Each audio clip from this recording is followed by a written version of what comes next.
C'est une exposition d'art contemporain pas tout à fait comme les autres qui est organisée jusqu'au 21 avril à l'espace Léo Ferré. Cet événement, qui réunit pas moins d'une centaine d'artistes, a pour toile de fond un but caritatif.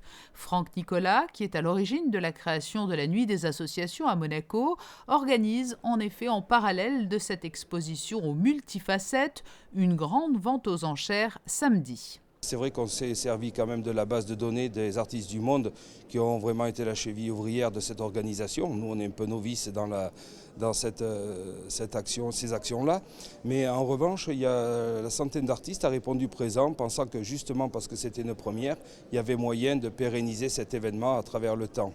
Mais aussi, il y a vraiment quelque chose qu'il faut retenir, c'est que les artistes qui viennent aujourd'hui ont été sollicités pour offrir une œuvre qui servira de base de la vente aux enchères de l'année prochaine. Et cette histoire de pérenniser non seulement l'exposition, mais aussi une participation avec la Nuit des associations. Qu'allez-vous faire des fonds récoltés? Qu'envisagez-vous?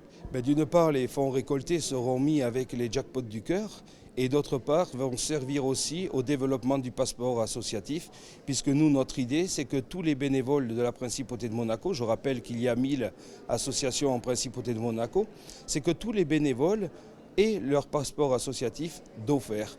Ce qui fait qu'au bout de la deuxième année, ce sera un financement automatique d'autres projets caritatifs. Et parmi la centaine d'artistes qui exposent à l'espace Léo Ferré, il y a Isabelle Bartoli. L'une de ses œuvres, Hommage à Grace Kelly, sera au cœur de la vente aux enchères au profit de la Nuit des associations.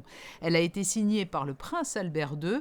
L'artiste n'en attendait pas tant il y a encore un an. Un pur hasard à Cannes l'année dernière lors de l'exposition des artistes du monde.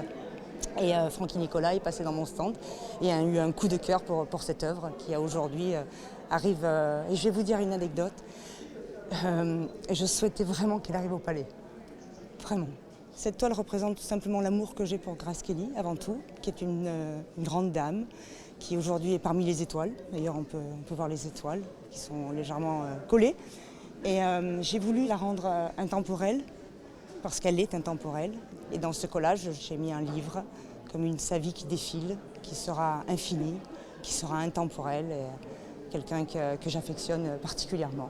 Pour participer à une belle action ou tout simplement pour vous faire plaisir si vous êtes amateur d'art, rendez-vous donc ce samedi à partir de 16h à l'espace Léo Ferré pour la vente aux enchères de 75 œuvres, toutes en provenance de la collection privée du prince Albert II.